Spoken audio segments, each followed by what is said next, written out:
Olá pessoal, estamos aqui para mais uma aula do livro do profeta Abacuque. Hoje nós veremos o último capítulo, na realidade a introdução do último capítulo. Para tanto, nós vamos ler todo o capítulo 3.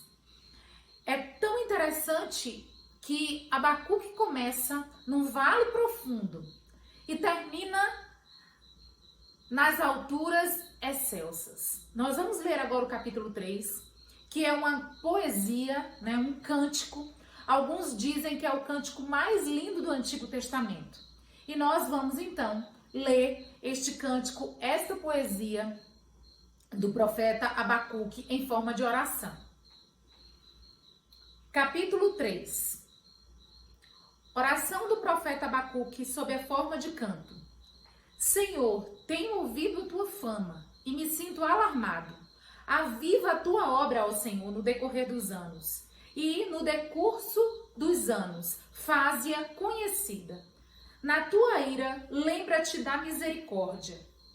Deus vem de Temã, o santo vem do monte Parã. A sua glória cobre os céus e a terra se enche do seu louvor. O seu resplendor é como a luz, e raios brilham da sua mão. O seu poder se esconde ali. Adiante dele vai a peste e a pestilência, segue os seus passos. Ele para e faz a terra tremer, olha e sacode as nações. Esmigalham-se os montes primitivos, as colinas antigas se abatem. Os caminhos de Deus são eternos. Vejo as tendas de Cusã em aflição. Os acampamentos da terra de Midian tremem. Acaso é contra os rios, Senhor, que estás irado? É contra os ribeiros da tua ira ou contra o mar o teu furor? Já que andas montado nos teus cavalos, nos teus campos de vitória? Preparas o teu arco e a tua aljava está cheia de flechas. Tu fendes a terra com rios, os montes te veem e se contorcem. Torrentes de águas passam. As profundezas do mar fazem ouvir a tua voz e levantam bem alto as suas mãos. O sol e a lua param nas suas moradas, ao resplandecer a luz das tuas flechas sibilantes, ao fulgor do relâmpago da tua lança. Na tua indignação marchas pela terra, na tua ira pisa as nações. Tu sais para salvar o teu povo, para salvar o teu ungido. Feres o chefe da casa dos ímpios, deixando-o descoberto dos pés à cabeça. Traspassas a cabeça dos guerreiros do inimigo com as suas próprias lanças, os quais, como tempestade, avançam para me destruir. Alegram-se como se estivessem para devorar o pobre em segredo.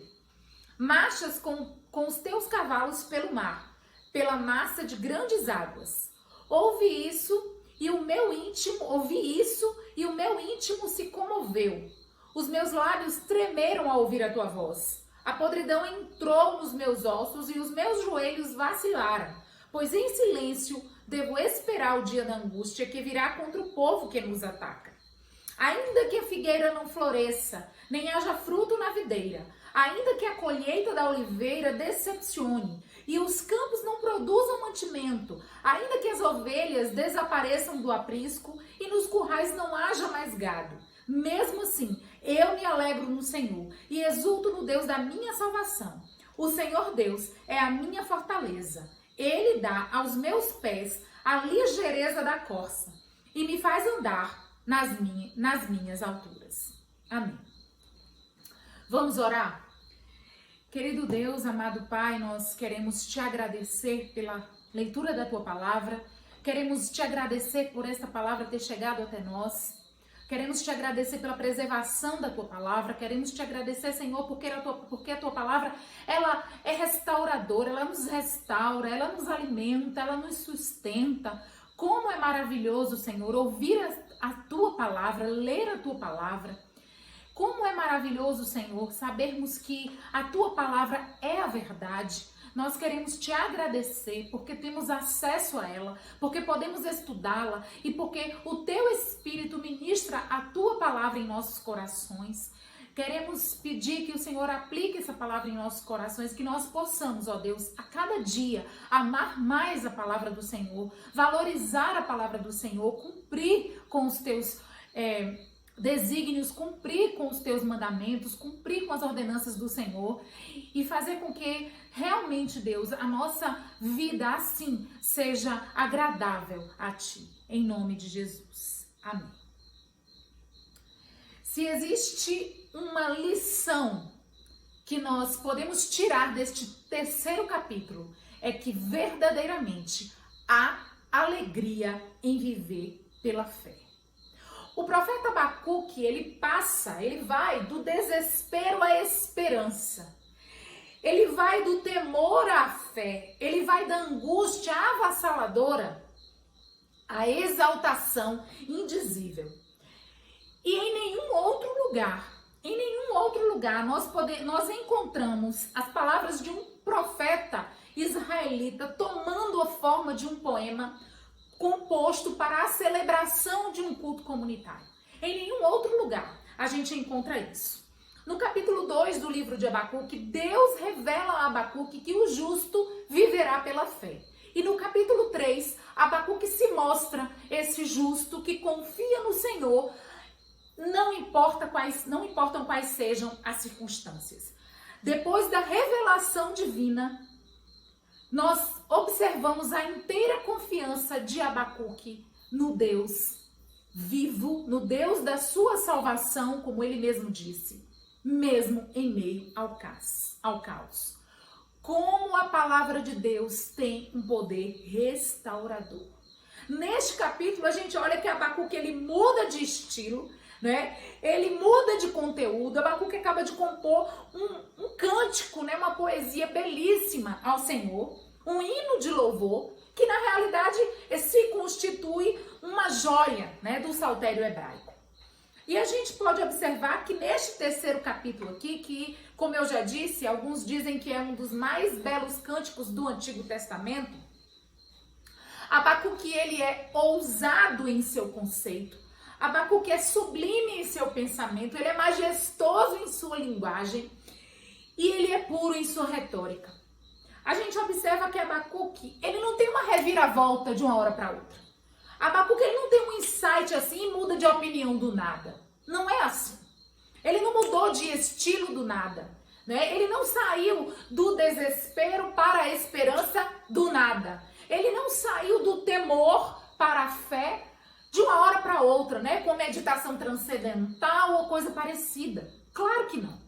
Nós entendemos aqui que essa mudança, né, na perspectiva de Abacuque, ela tem a ver com ela é fruto da convicção, ela é fruto da certeza que ele tem num Deus que é vivo, num Deus que atua, num Deus que é soberano, num Deus que os planos não podem ser frustrados, num Deus que tem gloriosos feitos e opera gloriosos feitos. Depois que Abacuque ouve o juízo, né? Ouve as ameaças, mas também ouve a promessa. Abacuque irrompe num cântico sublime, numa oração lindíssima, neste capítulo 3, que é tão pregado, tão falado, tão cantado por nós, né? Até então. Como a palavra de Deus tem um poder restaurador.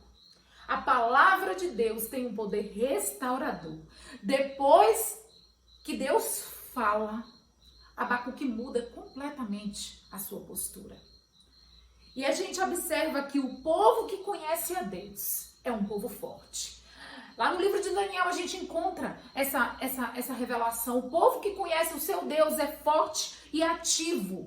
Então, o conhecimento de Deus, o conhecimento das suas obras, é o maior remédio, é o maior antídoto contra o desespero, contra a desesperança, contra o medo, contra o temor. Quando nós nos voltamos para as Escrituras, nós observamos quem realmente tem as rédeas da história em suas mãos. Não são as portentosas nações, não são as poderosas nações, as voluptuosas nações, mas as rédeas da história estão nas mãos daquele que criou o universo, daquele que criou todas as coisas e está assentado no mais alto e sublime trono. Disso nós temos certeza.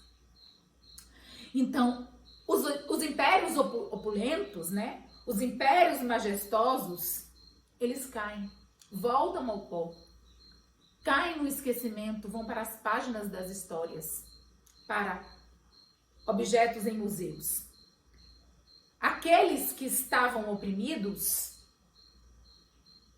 eles se ergueram. Enquanto que os que oprimiam desceram e foram abatidos. Sabe por quê? Porque Deus, ele desbanca a altivez dos poderosos e exalta os humildes. A Babilônia sofreu uma grande derrocada, assim como vários outros impérios. Mas Judá foi restaurado. O reino de Judá foi restaurado. A nação de Judá foi restaurada. E agora nós vamos destacar alguns pontos antes da gente adentrar no capítulo verdadeiramente e estudar as partes do capítulo como nós fizemos com os outros, né? Com o capítulo 1 e o capítulo 2. A gente pode observar, lendo o capítulo inteiro, que Deus, ele sempre mostra uma luz no fim do túnel. Então a primeira lição que a gente vai tirar aqui agora é que Deus, ele sempre vai nos mostrar a luz no fim do túnel. A confiança em Deus promove isso. Nós entendemos que qualquer cientista político que olhasse para a situação de Judá daria, né, lavraria uma sentença de morte. Porque, afinal de contas, a Babilônia era a dona do mundo, a Babilônia era o maior império, era detentora de um poder irresistível e tinha uma crueldade indestrutível e indescritível, né? E vinha contra Judá. Judá ia ser esmagada por essa nação. Jerusalém seria esmagada impiedosamente. Então, qualquer cientista político, qualquer pessoa que olhasse para aquela situação ali, veria que não haveria mais condições de vida para Judá. Não adiantava qualquer resistência. Era inútil qualquer resistência. Mas a gente observa aqui que o fraco se tornou forte. Que o fraco se tornou forte, se tornou revestido de força, enquanto que o forte foi abatido. O forte se tornou fraco e o fraco foi revestido de força. A Babilônia caiu e Judá foi restaurada. Nesse momento aqui, a gente observa que nenhum poder político, nenhum poder econômico, nenhum poder político, nenhum poder econômico, nenhum poder de qualquer ordem é capaz de frustrar os planos de Deus. O plano de Deus, ele prevalece, ainda que tudo ao redor seja contra ele. Jó demorou para entender isso, mas entendeu. No final do livro, no capítulo 42, Jó declara isso. Bem sei que tudo podes, e nenhum dos teus planos é frustrado, nenhum dos planos de Deus. Não são apenas alguns, nenhum. Então, seguir realmente as pegadas do Todo-Poderoso, caminhar sob a luz do Todo-Poderoso, enxergar a luz no fim do túnel, é o segredo de uma vida em Cristo com vitórias. E aí a gente observa aqui, primeira lição, Deus tem a luz no fim do túnel. A segunda lição, quando nós não temos mais condições de prosseguir, Deus caminha conosco. Abacuque não tinha mais para onde ir, não tinha mais o que fazer, chega para Deus e o Senhor não vai tomar uma atitude. E Deus mostrou para Abacuque que mesmo em meio à disciplina, à dura disciplina, ao castigo que ele aplicaria em Judá, ele caminharia com eles. E Judá venceria. Quando chegamos ao final dos nossos recursos, os recursos de Deus ainda estão disponíveis. Sabe por quê? Porque a crise é um momento, é um tempo de oportunidade. Nós estamos vivendo numa crise, estamos vivendo também num tempo de oportunidades como povo de Deus. num tempo de oportunidades de se arrepender, num tempo de oportunidades de se prostrar, num tempo de oportunidade de se render, num tempo de oportunidade de obedecer, de ouvir a voz de Deus, de refletir na nossa compostura, na nossa conduta, na nossa caminhada, na forma da gente agir, da gente tratar as pessoas, da gente ser. E Abacuque, ele não sucumbiu diante da aterradora situação. Ele não sucumbiu, ele subiu, né? Abacuque não sucumbiu, ele subiu a torre para orar ao Senhor. Ele subiu a torre de vigia e clamou por um avivamento. E clamou para que Deus derramasse um avivamento. Ao meditar sobre a pessoa de Deus e sobre os feitos divinos, sobre os feitos do Todo-Poderoso, ele recobre então o seu ânimo. Ele retoma o seu ânimo e aí Abacuque, ele se põe a cantar, se põe a escrever um poema em forma de oração, um cântico em forma de oração. Somente a verdade, é somente a verdade acerca de Deus e acerca do que Deus pode fazer, de quem Deus é, que nós temos a nossa alma oxigenada, a nossa alma fortalecida para a gente continuar no caminho, para a gente continuar caminhando e sabendo que Ele caminha conosco. Então, quando os recursos da terra acabam, os recursos dos céus ainda estão cheios, porque os recursos dos céus são inesgotáveis. Quando a força do braço humano entra em colapso, o braço do Onipotente sai em defesa do seu povo. Quando Judá pensava que era o fim, a Babilônia é derrotada e o reino de Judá é restaurado.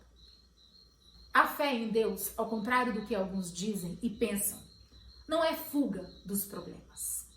Existem muitas pessoas por aí achando que crer em Deus, que chamar por Ele, que acreditar na palavra dEle é fugir da situação. É fugir, é uma fuga dos problemas. Estas pessoas não conhecem a palavra de Deus. Estas pessoas não conhecem o caráter de Deus. Essas pessoas não conhecem os feitos gloriosos de Deus. Abacuque conhecia. Mesmo estarrecido, indignado com a situação, Abacuque não sucumbiu. Abacuque foi até o Senhor. Abacuque clamou por ele. Abacuque clamou por socorro. Abacuque ouviu. Abacuque se rendeu. E esta é a única forma sensata de enfrentar os problemas. Crendo que Deus tem controle sobre todos eles. Crendo que eles são um tempo de oportunidades. E a terceira e última lição que nós tiramos aqui, né, que nós vamos tirar antes de observar versículo por versículo do capítulo 3, é que quando a crise nos pressiona para baixo, nós precisamos olhar para o alto. Quando a crise nos pressiona para baixo, quer nos esmagar, nós precisamos colocar os olhos para cima. Fitar os olhos naquele que é realmente o autor e consumador da nossa fé, o Deus da nossa salvação, que é a nossa salvação. Quando Abacuque ele sobe à torre de vigia, ele ouviu as palavras de Deus, ele ouviu Deus falar com ele, ainda que tenham sido palavras duras naquele momento, mas também ele ouviu promessas de restauração e isso revigorou Abacuque. Isso trouxe ânimo, isso trouxe vigor, isso trouxe força. Sabe onde é que a gente vai encontrar força no momento em que a gente se sente esmagado pelos problemas e pelas crises? Aos pés do nosso Deus, na palavra do nosso Deus, no relacionamento, na comunhão, na intimidade com o nosso Deus, que era o que Abacuque tinha e mostrou muito bem aqui. A palavra de Deus trouxe consolo, a palavra de Deus trouxe direção. E a oração de Abacuque o encheu de alegria, a oração de Abacuque o encheu de esperança, a oração de Abacuque o encheu de fé. E se nós olharmos, quando pressionados, nós olharmos para baixo, nós ficaremos desolados. Não levantaremos a cabeça, Não encontraremos a luz no fim do túnel. Se olharmos apenas para os lados, ficaremos estarrecidos e talvez pararemos na caminhada. Mas se nós olharmos para o alto, se nós olharmos para cima, se nós olharmos para onde a resposta, se olharmos para cima, de onde vêm as respostas, de onde realmente as respostas vêm, aí a gente pode ser consolado, orientado, restaurado, tranquilizado, revigorado. É preciso trazer, melhor dizendo, as perspectivas futuras que nós temos, todas as promessas que o Senhor já nos deu, para os dilemas presentes. Naquele momento ali, eu imagino, tudo ainda viria a acontecer, tudo ainda, existia uma promessa de disciplina e de disciplina dura. O povo ainda ia passar por aquilo. Mas mesmo assim, Abacuque se alegra. Se alegra porque ele sabia do final. Ele conhecia quem ia conduzir tudo até o fim. Eu e você conhecemos quem vai conduzir tudo até o fim. A canção de Abacuque nos ensina que fé tem um clamor específico. Fé tem um clamor específico.